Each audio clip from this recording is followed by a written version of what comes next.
Greg Tompsett of Cover One Buffalo Podcast. Hello, welcome. Thank you very much for joining us today. Yeah, thanks for having me on. Looking forward to it.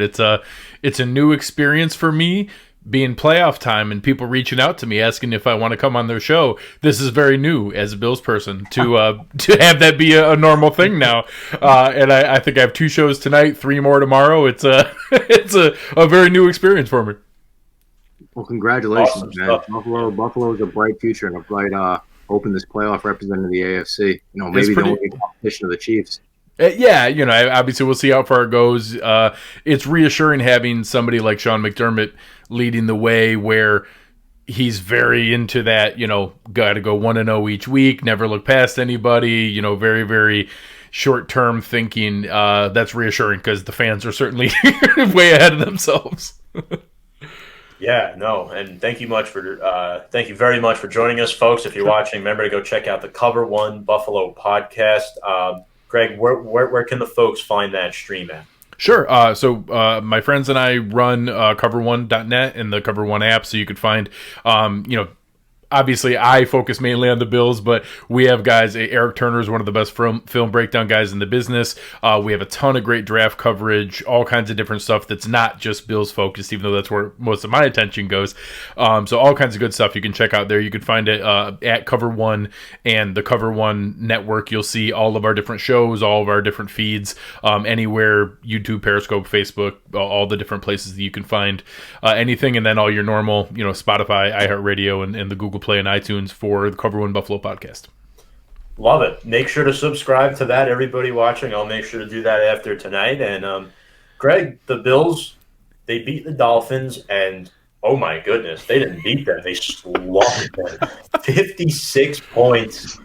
And of course, we know Miami was one of 5 teams competing for 4 playoff spots in the AFC on Sunday. They were the odd one out. They will pick 3rd overall in the 2021 draft. However, the Bills finished 13-3, making the playoffs for the 3rd time in 4 years since Sean McDermott came over as the head coach in Buffalo, and this is their first AFC East title since 1995. Congratulations, getting that 2 seed. Yeah. I've got to ask you, what's changed as far as them consistently making the playoffs up there? What has changed? So obviously sustainability in the NFL is from leadership, and the fact that all 3 guys at the same time, you have Brandon Beane, Sean McDermott, and Josh Allen, that's where those things come from. So obviously early on, it was very much in spite of Josh Allen and, the talent that they built around him, the players they signed. The first 2 free agents that were signed when they walked in the door were Jordan Poyer and Micah Hyde.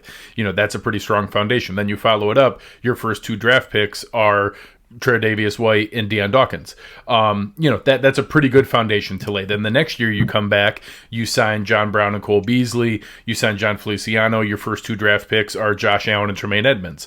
If you come in and start making hits like that to put things together, you're going to have an opportunity to turn things around. So it came at the time a franchise was completely bereft of talent, which on the downside meant there was nothing in the cupboard. On the upside, it meant there were no bad contracts. There were no overpaid players. There were no guys coming up on an extension that you're not sure if you should pay or not. They got to pretty much start from scratch and then rebuilt it. So right now, Jerry Hughes and long snapper Reed Ferguson are the only 2 players that are on the roster pre-Beane and McDermott, and they've been able to run with it from there. That's awesome. I know we're rooting for Buffalo in the playoffs as well as native New Yorkers, so that's going to be a lot of fun to watch. As you could obviously see my background, but Kyle. Yeah, Greg, well, first off, obviously, congratulations. Obviously, as a native New Yorker, and my team in the New York Giants not representing us very well this year, I'm rooting for your Buffalo Bills this year, and hopefully, as I said earlier, hopefully a good feat potentially for the Kansas City Chiefs as they potentially can get to that AFC championship level, but let's not hype it up too much. Don't want to jinx anything. One at a time. But Josh Allen, with the exception of guys like Aaron Rodgers and Patrick Mahomes, has been right up there, putting up MVP caliber numbers this year, just in year 3. But talk about his development this year and what impresses you the most about him. So the development is what impresses me the most. It's kind of inherent in what's gone on. And early on, when he was drafted, and I'm very comfortable with analytics, with the statistical analysis that showed why people said he had the highest probability of any top 10 pick to bust. They weren't wrong. He did. Like, the statistical models don't lie. He really had the highest probability. The things that they didn't know, and the reason that the team was jockeying all day to trade up for him and fell in love with him, is because they met the individual, the person. They saw the humility, the work ethic, the willingness to be coached, the fact that the guy's going to rip his mechanics down to the studs and rebuild them with Jordan Palmer every offseason. I joke all the time that Josh Allen is what Jeff George or Jamarcus Russell could have been or were supposed to be. Just they walked in and assumed, no, I'm already have this God's gift attached to my right shoulder. I don't need to worry about any of the rest of this stuff. And instead he treats himself like an undrafted free agent that's having to completely earn every single rep every single day and going through those things. So even seeing that from the first 2 years, I was confident there was another jump coming. Anybody who told you they saw this coming is either on drugs or lying. Yeah, either one. It's even the most optimistic fans telling you that he was going to be, honestly, a pretty fair debate for MVP in the NFL, and at worst third, but probably going to end up coming in second in MVP voting. Nobody saw that. Nobody saw that coming. So the fact that he's been able to put this together and gone on this kind of run is every Bills fan's, greatest fantasy of what we can put together here. Because in today's NFL, quarterback success is what makes you sustainable as a franchise. So feeling like you've hit on that guy, it's just really exciting that this is hopefully the first of many runs. But, putting that together with the health and all the things that they have going for him now, hopefully they can cash in while he's on his rookie contract. Absolutely. I couldn't agree with you more. And a couple comments. Hank says, really been impressed with Buffalo's turnaround. They seem hungry, and I like their chances. I agree with you, Hank. And I think one other comment is Sal says maybe the Jets and the G-men can learn. Well, So let me chime in on that for something your listeners will want to hear. I'm excited as a Bills fan about what Josh Allen has established. There's going to be good news and bad news that's going to come from that. The good news is there's going to be a couple quarterbacks that would have been given up on too quickly that are going to get that third year to see, you want to know what? Maybe if we build right, maybe if we put the right talent and the right weapons around him, maybe we got one more year there. From a selfish standpoint, there's going to be a handful of head coaches and GMs who get fired thinking that they can just wait and find the next Josh Allen. He didn't have the largest historical improvement in NFL history, and all of a sudden that's just how that's going to work now, and more people are going to do that. That's probably not what's going to happen. I will say one of the guys that I think is worth that third year, I think, is Daniel Jones. I think that when there's so much based on athletic talent and traits, and you're kind of trying to bring it together and you're not sure where it's going to come out, but that the upside is an elite athlete with elite arm talent, those are the guys that are worth waiting on. When it's, hey, it's timing and accuracy and pinpoint ability, that stuff you should see pretty quickly. Like if Baker Mayfield wasn't good right off the bat, he was never going to be good because he was already fully formed into what he was going to be. It was like he was either going to be good or he was never going to be good. Someone like Jones is closer to that Allen mold where there's a chance you might not see his best ball until his third year. So not that I'm predicting that that's what's going to happen, but those are the guys who deserve a little bit more time, and maybe Josh has cracked that door open a little bit for some of them. That's definitely an interesting take. I agree with you, Greg. Kyle and I have very differing views on Daniel Jones. We butt heads every single week in phone calls and hours. But back to the Bills, because I know you have a busy schedule tonight. I just want to say Josh Allen, obviously the accolades speak for itself. First player in NFL history to have over 4,500 pass yards, 35 touchdown passes, and 5 rushing touchdowns in a single year. And a lot of that is because they finally brought in a number one wide receiver in Stephon Diggs, who has racked up a lot of those numbers. He's been great. This offense has averaged over 31 points per game this year, good enough for second in the league. Diggs, I mean, he led the NFL in catches. You can't ask for much more. And in yards, too, how do you evaluate his first year in Buffalo and what he's been able to do? Similar to my comments on Josh, like even the most optimistic Bills fans, I don't know that anybody saw 127 for 1,500 yards coming in. So I was pretty excited. And so coming into the year with obviously slightly tempered expectations for Josh, I was excited because a guy like Stephon Diggs is such a good route runner. He can visually flash open. In the NFL, open is normally, hey, the cornerback's just here off of you and that's open enough.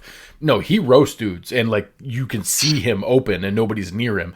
That in my mind was a gift for somebody like Josh Allen with the arm talent where he might not anticipate the throw, but he's like, oh, I see Stephon Diggs over there, and he can get the ball there before the DB can break on it. What happened was he's done that, and Josh took 3 steps forward in his ability to read progressions and anticipate throws.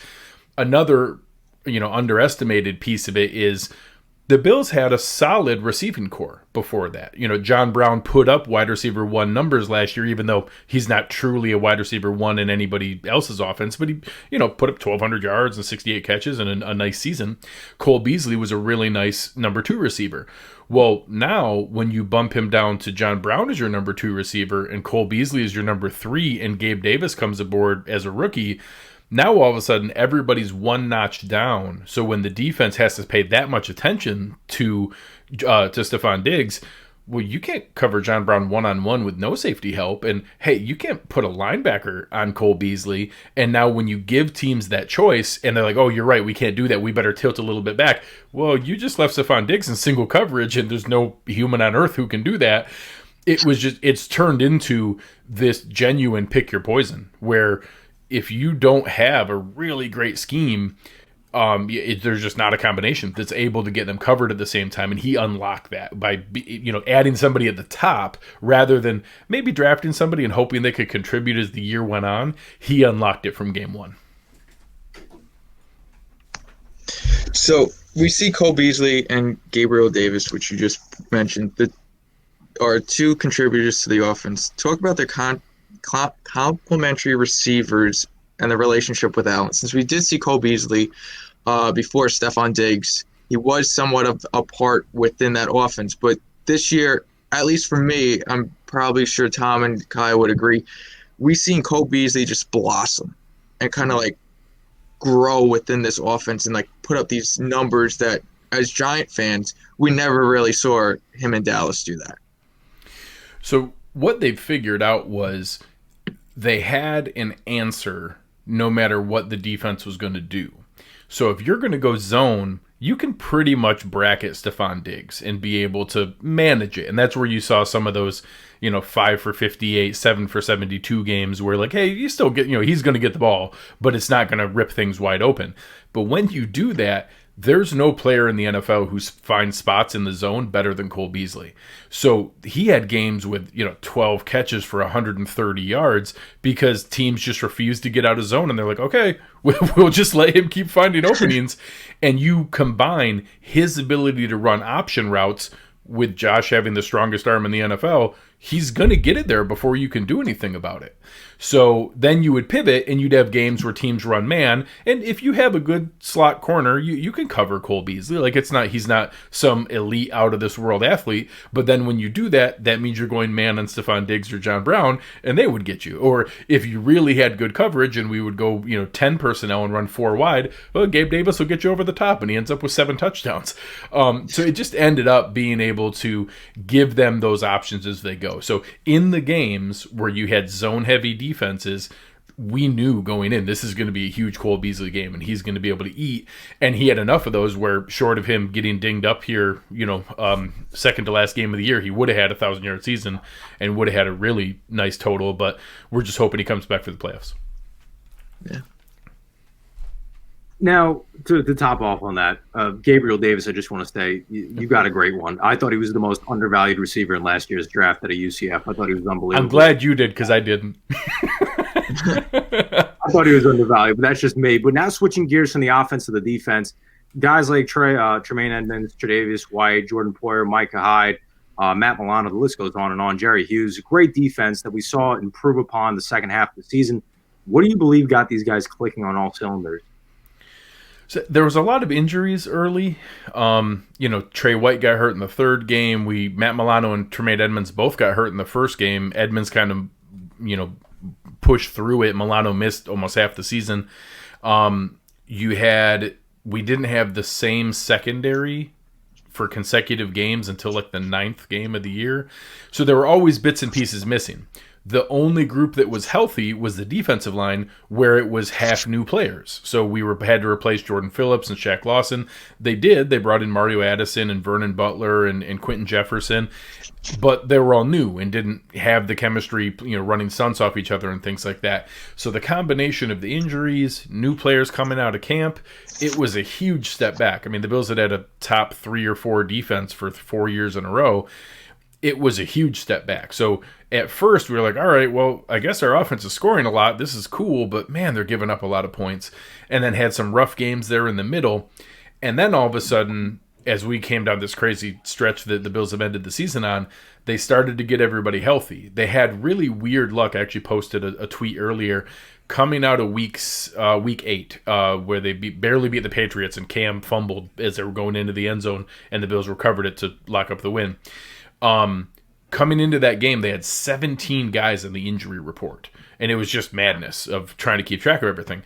Well, they somehow went through there with having the least guys in the NFL go on season-ending IR, so they kind of had to muddle through it for a while, but right now, besides Cole Beasley, they've basically gotten everyone back. So they've been able to do that, and as they did that, you started to regain it. And it's not back to where it was the last couple of years, top 3 or top 4, but now they're much closer to a top 10 or 12 defense, and they're really aggressive and opportunistic. So that, I think, is more on the coaching, where before Sean McDermott and Leslie Frazier had to figure out, hey, how can we keep it close enough not to let this offense mess it up? Because we can't give up any extra possessions. We can't be too aggressive, because if we give up a big play, we can't come back. Well, now, we could send a blitz or try to, pull something crazy, because if they score, we'll just catch up. It's no big deal. And they've never had that. They've never had the opportunity. Or now, if they go for it and they pick off a ball and you give us an extra possession and we go up by 2 scores, you're done. Because you're not going to catch up. We're just going to keep scoring enough that you're not going to be able to catch up. They're able to be really aggressive doing that, and they've never had that before. So having that combination, finally having the talent they added get healthy, add it with an aggressive offense that lets them maybe call some plays they haven't been able to call some before, you're able to get to where they are now, where the yards aren't perfect. They have a lot of those, garbage time stats at the end of the game, but the turnovers, the big plays, the sacks are starting to matter. And when you get extra possessions for an offense that's clicking the way they are, it's really working out. Definitely great analysis. And I kind of wanted to tie that into like Miami's game last week defensively. They forced 3 Tua interceptions. So that was definitely very impressive. 4 more got dropped. Yeah. that was definitely a fun game to analyze over on Sunday. And then Sean McDermott, I think this is a credit to him, because obviously we know that he was a former defensive assistant under Jim Johnson and then became Philadelphia's defensive coordinator, and he's pretty much been elevated ever since. Now, he's been there since 2017. I think he's a great leader. Talk about the job that he's done in the front office, because Brandon Beane was just named Pro Football Executive of the Year today. So between those two guys, talk about just the job that they've done over the last couple of years. Yeah, it's pretty special. Obviously, kind of the cherry on top of a trade like Stephon Diggs, that's the kind of thing that'll get you Executive of the Year. I actually think McDermott deserves Coach of the Year as much or more than Beane's accolades. There's other guys, you depending on where your expectations were with what Brian Flores did or Stefanski or Tomlin or other people, there are other deserving candidates. But I certainly think Sean McDermott deserves to be in that talk, with putting together a 13-3 season, most wins in team history, tied for the most wins since the Super Bowl era, and going through that kind of run. He is painfully competitive about everything, like every single little thing. He's never going to give away any little information. He's going to treat every single game at a very high degree of seriousness. He overlooks no one. early on in the year, before this later run kind of put it to rest, but at one point you could question, had he beat big-time teams, big-time coaches, higher end? The thing, if you look back, he never slips up when it's a team they're supposed to beat. They don't give away any games against teams they're supposed to win. In games where it just came up because of the playoffs, in games where they're a 6.5 or 7 point favorite or above, he's never lost. He's never lost a game where they're supposed to win. Now, obviously, they lose games. They use that flawless. He doesn't give up games he's supposed to win because he's very regimented, one game at a time, never look forward, don't overlook anyone. Takes a lot of the Belichick cliches from press conferences, praises every team that they're playing and says how great they are, talks about how we can only focus on this one thing at a time.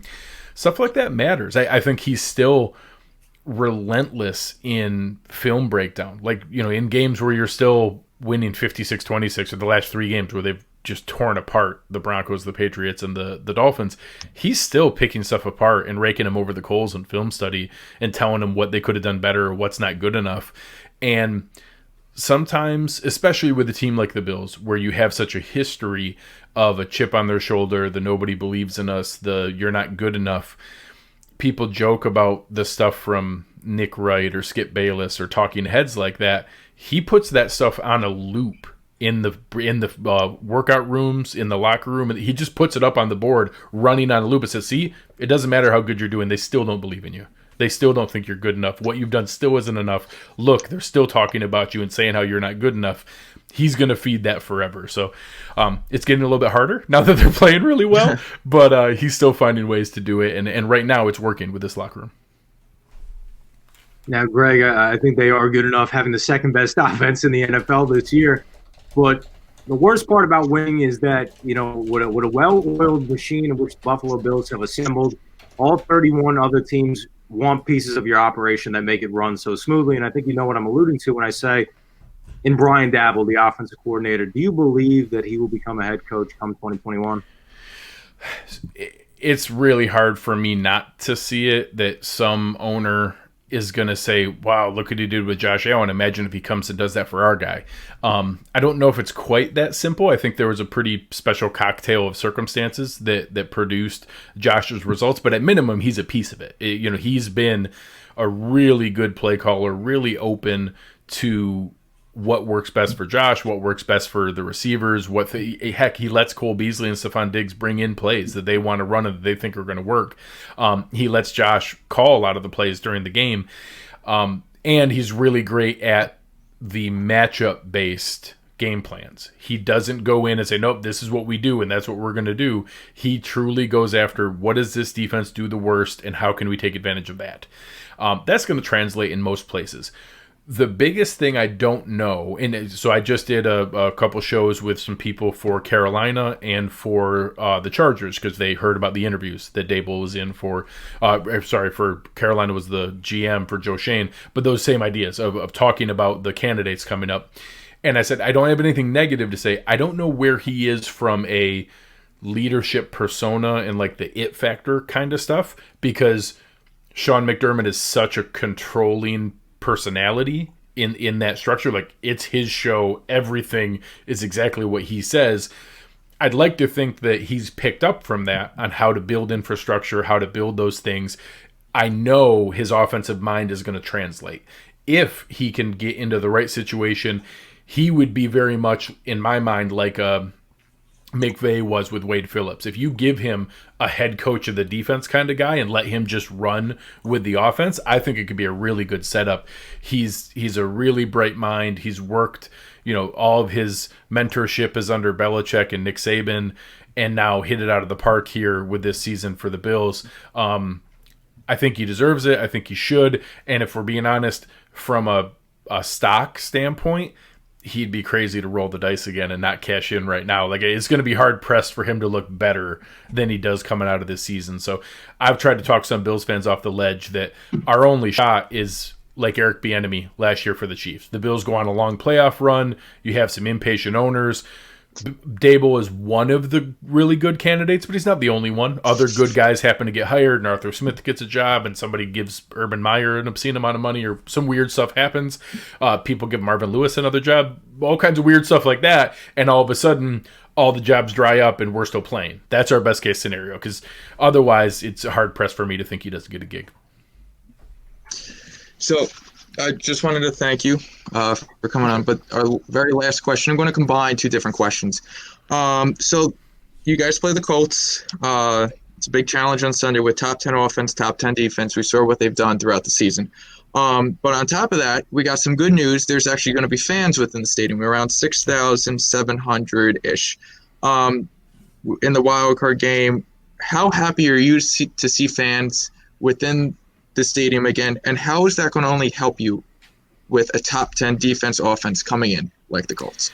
So obviously, Bills fans are crazy people. So being able to have the opportunity to see, it's so ironic that the best season in 25 years is the one season that Bills fans can't see them in person. There's a weird element to that. So I'm ecstatic that at least some. It's kind of a gesture. It's not enough that it's not 70,000, but it's something. So yeah. I think the energy it can bring the team, and having that be the first time the team has gotten that energy in person, I think is a thing. I think that's a net positive that they're going to have that. Then you add in going into it, the Colts are a tough team. I think that, if you're going to come up with an upset recipe for the Bills, it's going to be a team with a really good defensive line who can get to Josh before he throws the ball. They can get some turnovers and then get a good positive game script with a good running game and go on 12 or 15 play drives and just keep the ball out of the offense's hands. Indy has those ingredients. I don't think that's the most likely thing to happen in this game. I think eventually they won't have the horses to keep up with the receivers in the passing game, and eventually the Bills will score more points than they will. But I don't think this is going to be a blowout. I don't think they're going to stop the Colts from scoring. I think they're going to score points. I just think the Bills will score more as it goes along. But they have the pieces to do it. So I'm hopeful that the run that they're on, they're hot, they're healthy, they're fresh, being able to rest guys the last couple games, and now coming into it with fans in the stands for the first time. I'm feeling pretty good about this game. There's still a lot of good games to be played as they go forward, but I'll certainly be disappointed if they don't come through with this one. Greg, thank you very much for joining us tonight. Excellent analysis. Make sure to go check him out, host of the Cover One Buffalo podcast at cover1.net. Greg, thank you very much. Good luck to your Bills on Sunday, and we really appreciate your time. Awesome. Had a great time, guys. I appreciate it. Best of luck, and hopefully happy to come on again sometime. We'll talk more. Awesome. Thank you so much. Thank you.